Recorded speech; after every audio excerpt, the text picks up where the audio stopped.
Now, welcome to another Let's Talk Some Ahsoka, where this time it is the 5th episode, or the one called Shadow Warrior, and we will be discussing it by looking at some of the comments left on my review over on the other channel. But of course, we have to start with your ever-so-brief review of this episode. I absolutely loved this episode. I thought so much of this was well done.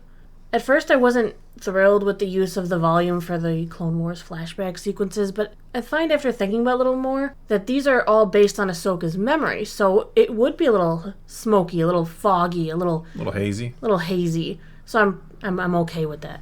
I thought the lightsaber battle was fantastic. I loved the flashes of Vader we got, all the way down to the Sith eyes, and then her having Sith eyes for like a half a second there, just be like, is she just like him? Did she learn his flaws? It was amazing.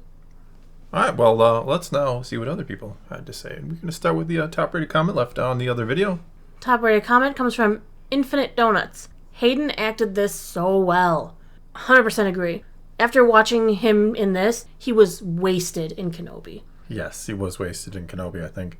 Not that what they tried to go for in the Kenobi series wasn't interesting at all. Mm-hmm. The whole flashback to kind of episode 2 area. But when we want Hayden, we wanted Hayden being Hayden. Throwing him in Darth Vader's suit isn't the same thing, or even doing a brief battle where they didn't de-age him so well. This, they did well. Yeah, I thought he looked really good. Yeah, and it works. It works really well to see the two of them together. That's how they were in the show. Their attitudes back and forth. So it was beautiful to see it. It was great. Absolutely great. Hayden did a wonderful job. Yeah, I thought he nailed it. Mm-hmm. Next comment is coming from DeMarcus Fountain. Dave Filoni is not perfect, but when he hits, he hits. This episode was a gift for Clone Wars fans since 2008. 15 years in the making. Thank you, Dave. Yeah, I feel like this was the great gift to Clone Wars fans. Did he get face up in the clouds from that meme?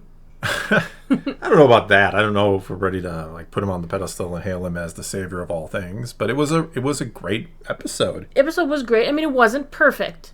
No, I don't think it was perfect. The Anakin Ahsoka stuff I thought was pretty well done. It was pretty much perfect. The Hera Jason, not as much. I like that you heard the lightsabers on the waves before me. And I'm like, what are you, force sensitive? Before I didn't Jason. hear that. Yeah, before Jason he was. Because I was like, did you hear that? Did you hear the waves? They sound like lightsabers clashing. That's literally what you said. And you're like, do you hear what? that? And then Jason's like, do you hear the water? No, you were like, do you hear that? And I was about to pause it because I'm like, what's going on? Is something happening outside? Are we having a break-in? Because you had this really mystified kind of serious look. And you're like, do you hear that? And I was like, no, what? The lightsabers. And I was like, what the hell are you talking about right now? I heard it. And then Jason started here. So actually you let Jason know and then Jason let Hera know. I only didn't like that Hera heard it because I don't know what to make of that. I think they're not saying she's force sensitive, obviously. No. I think she hears it through Jason. Yeah, you think so? I think he helps her hear it. I've seen other people say that maybe it was maybe the spot is connected with the Force really well and that it could be. It's amplifying because, they're kind of in the world between worlds and maybe this is the Force trying to let people know how to find her. Yeah, it could be a lot of different before things. Mando came and saved her because that's what he does in episode 5. He was here in episode 5. He was here and he saved the day. Wayne, yeah. That's what he does. Out of does. the water. He saves episodes. He didn't need to save this one. I don't know if he really saved it. He felt like he should. He saved Ahsoka, so kind of counts. It's a Mando thing. It is a Mando thing. Next comment from Ethan Maloney.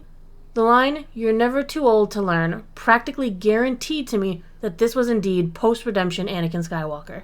Yeah, he learned a thing or two in his he did. Somewhat later years. He was still fairly young, actually, in the original trilogy. And it was interesting because it feels like he really came to terms with what happened to him. Yes and no, because the one time Ahsoka kind of brings it up, he kind of gets this, like, oh, so we're going there? We're really going to talk about that? Yeah, but I feel like the fact that he was willing to embrace it to help her learn showed that he really did overcome that. Yeah, I think Vader he did overcome his fight with Vader's the dark side. gone, yes. Vader is gone. Yes, there's a lot of debate about what exactly happens here. The shadow of Vader seems to be there. Yeah, he portrays Vader. He attacks her as Vader at one point, but he's not actually Vader. I've seen a lot of people upset, like, oh, so full-blown, full-strength Vader can't beat Ahsoka. No, he's not trying to beat Ahsoka. No. He's trying to teach her a lesson. This I feel like almost was maybe the remnants of Vader. He's the drawing on it, yeah, certainly. The memory of his time as Vader, and not so much as him being Vader still, but the fact that sometimes when you, as a person, go to the dark side, it's never really washed away. No, it's so always that going to be with remnants you. of Vader is probably still with Absolutely, him. yeah. And he did have to bring some of that forward, but he's never going to be No. Vader again. Obviously, he's passed on. Yeah. But he's never going to be Vader again. Yeah, But that doesn't stop it from being a part of him. Yeah, but I agree this line kind of implies this was the real Anakin Skywalker. There was also the Yes. line about where Ahsoka's like, I won't fight you, and like Anakin's like, I've heard that before. Like, that's exactly what Luke says to him in Return of the Jedi. No, but this was fantastic, and it really did point out that it was him. Yeah. They were dropping subtle clues that this was, if not in the world, between worlds, if it's in her head, whatever it is the spirit or force ghost of Anakin reaching out to her. Almost like the world between worlds can come to you rather than you to it. Yeah, I mean, we don't know what the rules are, and we probably never will, because Filoni will always keep it There kind are of... no rules. Well, they can be...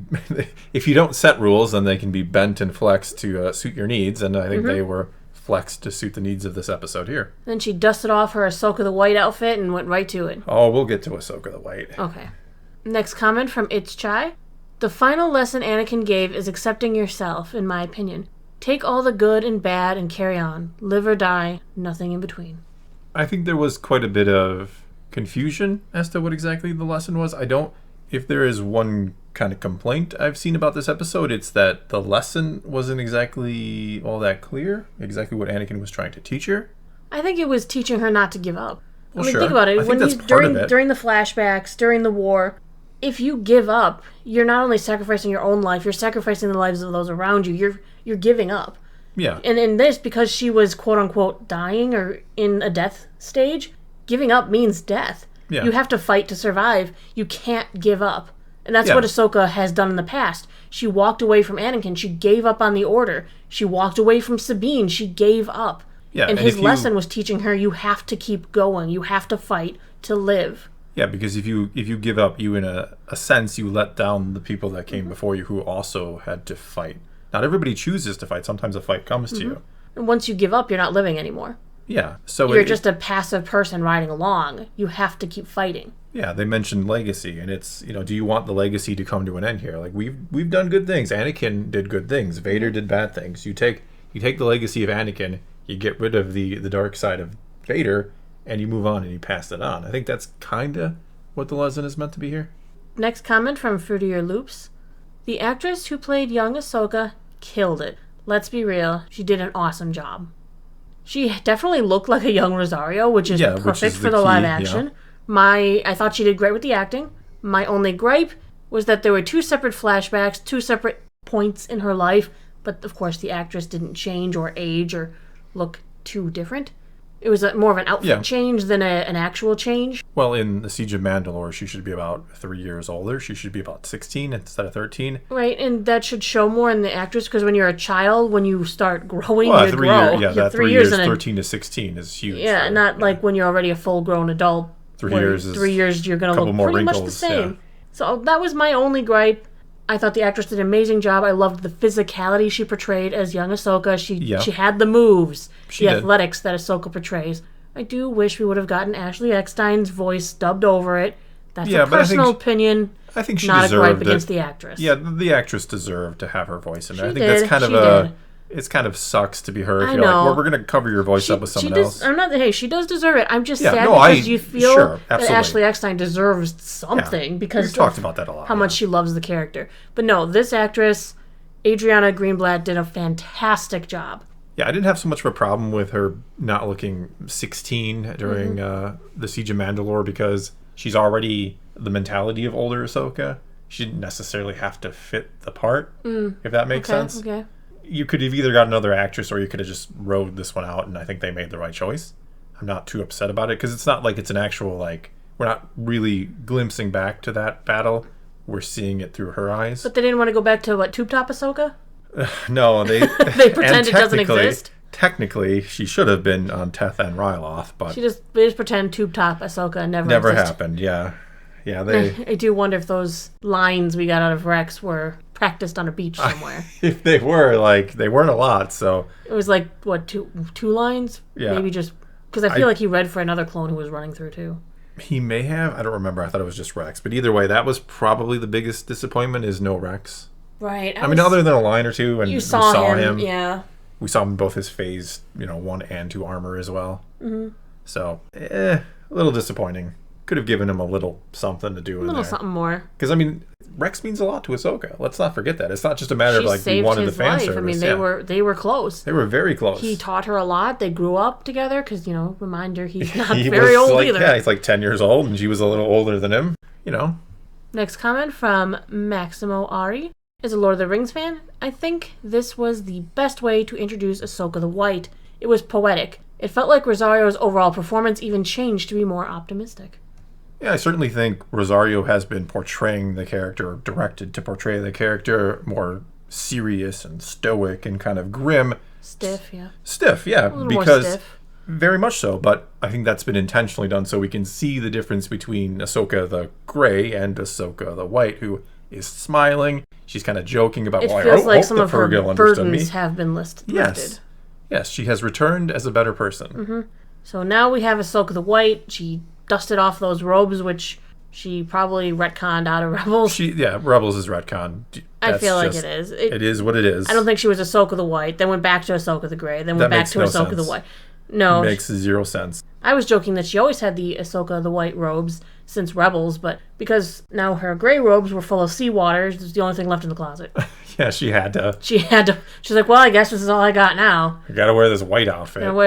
She changed the whole outfit too. It wasn't just the robes. It's a full-on change. Mm-hmm. She was ready for this moment. She was. We just didn't see her staff. No, I'm curious if that will come into play or not at any point. Before they had melted down the Beskar staff, I thought that might have been part of what we were going to go with Ahsoka the White. That would have been interesting, yeah. Beskar staff plus the circle, adding her circle from one of her belts or something to it, whatever. Yeah. I was like, oh, maybe she'll get the Beskar staff back. But then they melted it, so. I'm going to guess we see the staff. If you've seen any of, the fan art that Filoni has done for Ahsoka the White, and I guess we don't call it fan art when the guy who created it made it. Oh, it's still fan art. He's probably drawn. Well, yeah, he is. Who knows how he's drawn? He's her biggest fan. Come on now, but he's her biggest fan. One of your French girls. All right, but anyway, before we got really weird, I think the staff will come into play. I think he has the whole image and package in his mind, and he'll get there. Mm. But he wanted to show how it happened. He didn't want to just imply, yeah, she's Ahsoka the White now. Oh, now he wants to show how things happen. Yeah, it sucks. Mm-hmm. We complain a lot. We talk a lot about Filoni and his retconning ways. But does it make sense to show it? Yeah. Is it a huge deal that she's wearing a different outfit in the end of Rebels than what we saw or what she's supposed to be wearing? Not really. Like I said, for all we know, she does just have that outfit, and maybe she thought she had overcome something. Well, maybe I'm just wearing it that day for the heck of it. She came out of the world between worlds with Ezra's help. After she came back, she disappeared for years and supposedly ended up back in the world between worlds. Maybe she felt like she was enlightened at that time. Hey, trading cards that Filoni drew. Yeah, that's what I'm talking about. She may have quote-unquote fan art. Felt she was enlightened at that time. Maybe she did wear the right robes at that time. Then maybe after she feels she failed Sabine or Sabine failed her, maybe she was like, you know what? I wasn't ready for this. I'm not a better person. Maybe she fell back into her glum, stoic ways and went back to wearing her gray outfit. Yeah. We don't know for sure. I don't think so. I don't think there's been two separate instances of those two coming together like we see. I still don't like that there's an epilogue and then I'm like, no. Because when did she come back and train Sabine? I thought that was at the end of Rebels.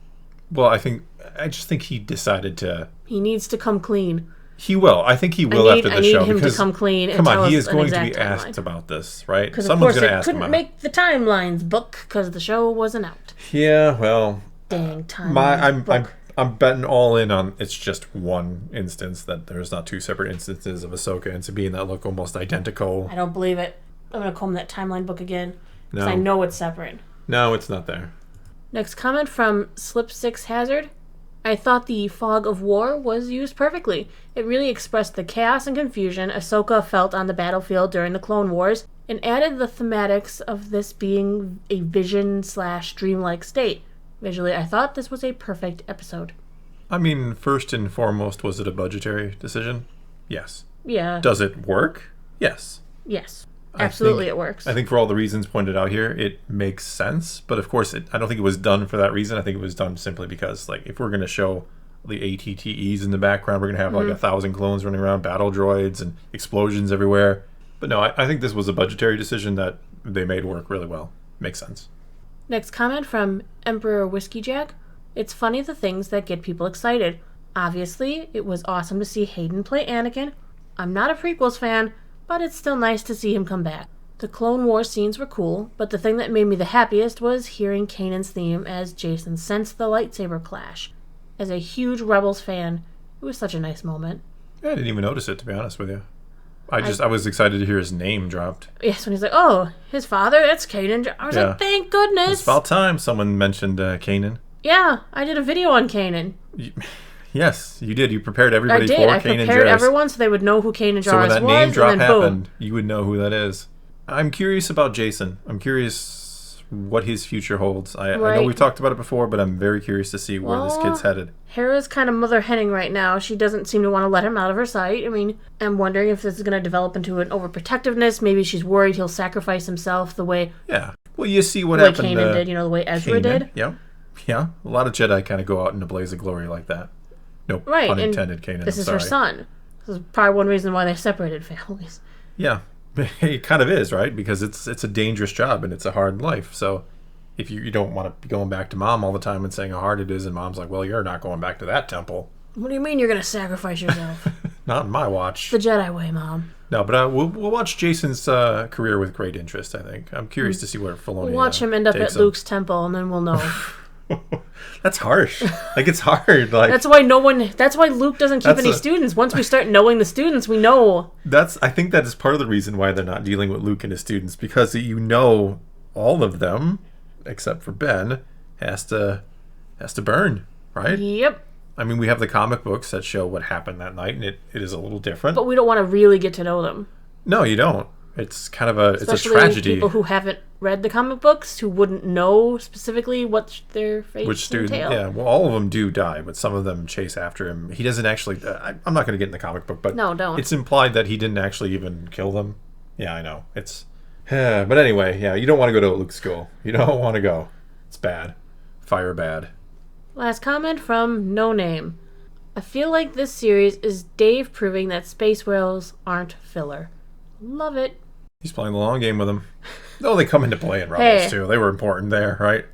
Jason called them whales. He called them whales. Yeah, he had to do that. He had to go meta on us. Yep, there it is. We broke it. Well, they probably have whales in Star Wars, and probably have bigger fish too. Horrible. I know. No, but I do like that we are still doing things with the Purrgil. I can't wait to see them in vibrant purple and yellow. I was a little disappointed. I figured maybe they just need some. They need some new fuel, man. Well, they go to the other place to get fuel. I thought these were unfueled Purrgil that had come back from the other galaxy. Maybe pop up Purrgil here. Maybe these guys are gonna go and get some fuel and then continue the trip. Yeah, we pit stop. Sorry, we gotta fuel up first. They might have to. Yeah, they might. We don't know. We don't know. We really don't know if these were fueled up or not, even though we don't think they were. Excited? I think so. He gets to go to somewhere that he's heard Jedi talk about for like centuries? Yeah. For who knows how long? Thousands of years, potentially. Because he knows that Jedi used to track the Purrgil, and now he gets to do it himself. He gets to go right in there and, like Pinocchio, and ride in a whale. If only it was a blue box. You would probably prefer that. Dr. Hu Yang needs his blue box. Yes. But no, it was cool. It's cool to see this. Is it a weird thing if you're like watching this and haven't seen them before? You're probably like, what the hell? It was nice to see them do the hyperspace in live action too. The tails and... See, we got our what the hell moment out of the way in Rebels. Like the first time we saw them there, it was like, what the hell? And now we got used to them. They took Thrawn away. They've done all this stuff. So it's like, hey, look, it's the Purrgil. And now the casual people who hadn't watched that are like, what the hell? Yeah, exactly. Why are there giant whales and what are they doing? Why are they going to other galaxies? What is this? So hopefully the casuals out there can digest the whales. Well, that's going to be all we got for this time. Now it's your turn. Take to the comments below. Tell us what you think about any of our responses here or what anyone had to say. And let's talk some Star Wars. And until next time, thanks for watching.